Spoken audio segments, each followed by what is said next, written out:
इस वक्त ये हमारे साथ मौजूद है वो मुलजिम जिसने एक शख्स को उससे लिफ्ट ली, फिर उसके बाद उसको गोलियां मारकर कत्ल कर दिया। बात करते हैं इससे कि क्यों इसने ये काम किया, क्या वजह थी और क्या उस शख्स को ये जानता था।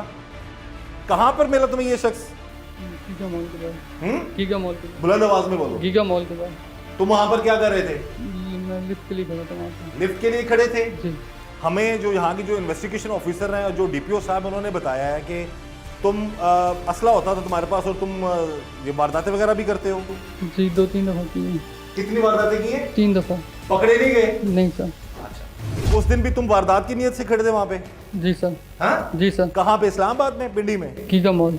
गीगा मॉल बाहर। जी। तो ये जो शख्स है जिसको तुमने कत्ल किया ये तुम्हें कहाँ मिला? ये गाड़ी आई, रुकी, फिर पीछे आई गाड़ी सर। पहले तुम्हें देख के वो रुकी गाड़ी, जी सर। फिर पीछे आई, जी सर। फिर क्या हुआ? फिर गाड़ी रुकी, कह रहे हैं कहाँ जाना है। मैंने कहा सर मैं दीना साइड पे जाना है। तो फिर कह रहे हैं बुलंद आवाज में बोलो। दीना साइड पे जाना है। फिर कह रहे हैं बैठ जाओ मेरे साथ। उसने खुद ही कह दिया तुम्हें? जी सर। अच्छा, फिर? मैं बैठ के गाड़ी में सर। हाँ। फिर क्या हुआ? फिर हाँ सच बोलो, क्या हुआ? आगे सर हम उधर कहाँ पे आए? थोड़े आगे आए सर। फिर उन्होंने थोड़ी गैर अखलाकी बातें की। और किसने गैर अखलाकी बात की? वो जो साथ बैठे थे। जिसने तुम्हें लिफ्ट दी थी? जी सर। तसल्ली से आराम से बोलो। अच्छा, फिर बेटा? गैर अखलाकी बातें की सर थोड़ी सी। फिर तुमने क्या किया? मेरे से फायर हो गया और मैंने उनको मार। इस वक्त हमारे साथ मौजूद है मकतूल के भाई, उनसे हम बात करते हैं कि इतनी अंधोनाक खबर इनको कब मिली और फिर किस तरीके से असल कातिल तक पुलिस पहुंची है।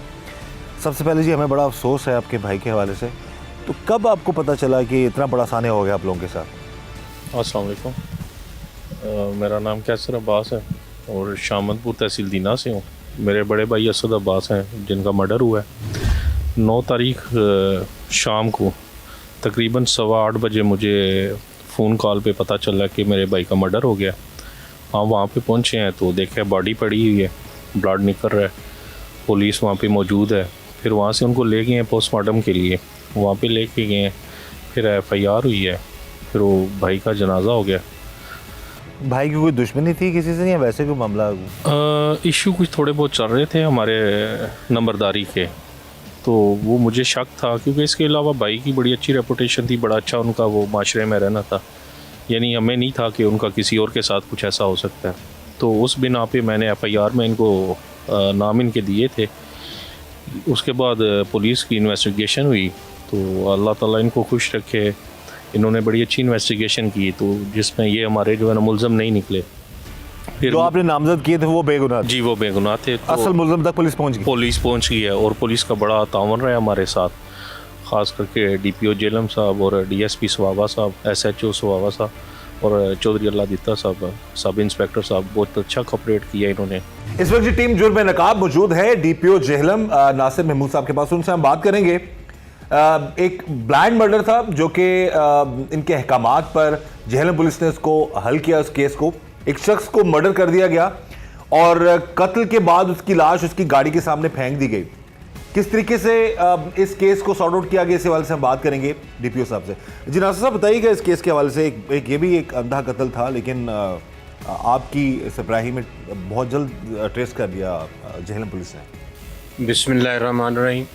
9 अक्टूबर को ये इंसिडेंट हुआ था जी, रात के 7-8 बजे के करीब लोकल पुलिस को इन्फॉर्मेशन मिली 15 की कॉल के ज़रिए कि लहड़ी रोड पे सुहावा के करीब एक रोड है लहड़ी रोड, उस पे एक डेड बॉडी पड़ी हुई है और एक विड्स कार जो वहाँ पर मौजूद है। DSP सुहावा, SHO सुहावा इमीडिएटली वहाँ पर पहुँचे। उन्होंने मुझे बताया, मैं ख़ुद उस वक़ुआ को देखने के लिए मैं ख़ुद वहाँ गया। वहाँ पर जब हम लोग पहुँचे तो सबसे पहला पुलिस के पास टारगेट ये था कि इस डेड बॉडी को आइडेंटिफाई किया जाए। सो उस डेड बॉडी को आइडेंटिफाई कर लिया गया। असद अब्बास नाम के बंदे की वो डेड बॉडी थी। शामतपुर एक गांव है नज़दीकी दीना सब डिवीज़न का, वहाँ के वो रहने वाले थे। बाय प्रोफेशन वो बिजनेसमैन थे। उनका मर्डर हुआ था। मीनवाइल फिर उनके जो बड़े भाई हैं कैसर अब्बास साहब, वो आ गए। उन्होंने आकर बताया कि जी हमारी गांव में नंबरदारी के इशू पे लड़ाई झगड़ा चल रहा है और उसने बताया कि मुझे कभी यकीन है कि ये मर्डर मेरे भाई का हमारे जिन लोगों के साथ तनाज़ात चल रहे हैं नंबरदारी के, उन्होंने मर्डर किया। वहाँ पर ज़रूरी कार्रवाई करने के बाद डेड बॉडी को शिफ्ट किया गया, पोस्टमार्टम करवाया गया और FIR रजिस्टर्ड की गई। FIR बुनियादी तौर पे 7 लोगों के खिलाफ उन्होंने दर्ज कराई। मुद्दई ने नामजद कर दिया लोगों ने? नामजद कर दिया। अच्छा। 5 लोगों को उन्होंने मौका पे दिखाया, अब्दुल्लाही वगैरह को, और 2 जो आदमी थे उनको उन्होंने अबैटमेंट में रखा, मुनीर और तैमूर को।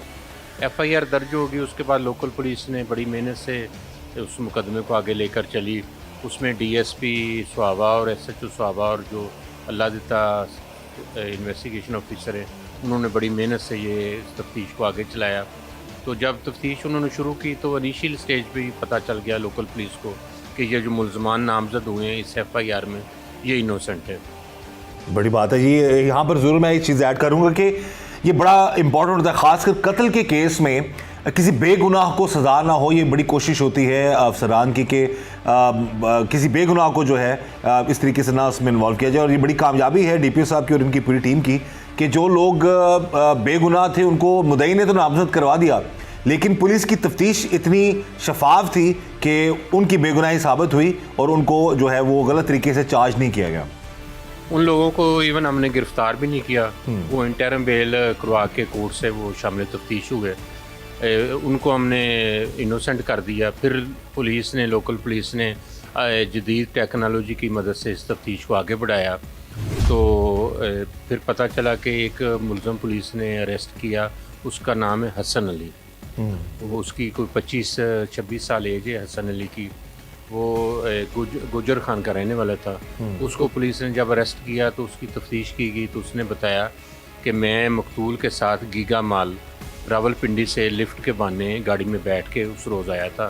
तो रास्ते में जब मैंने देखा कि ये इसके पास इसके पर्स में रकम है या और मोबाइल जो है वो कीमती है, तो फिर मैंने इरादा बना लिया और उसको बेसिकली वो वारदात करना चाहता था, रकम और मोबाइल स्नैच करना चाहता था। चुनांचे वो लेडी रोड पर जब गाड़ी आई तो उसने वाशरूम का कहकर गाड़ी रुकवाई और नीचे उतरा।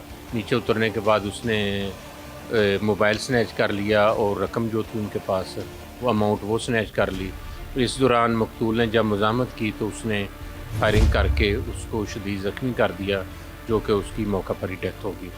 हसन अली मुलज़म को हमने गिरफ़्तार कर लिया है, उसको हम रिमांड पे है और DSP साहब स्वाबा और SHO को मैंने हदायत की है कि DSP लीगल और प्रोसिक्यूशन से मिलकर इस केस को अच्छे से अच्छा तैयार करके कोर्ट में इसका चालान सबमिट करें।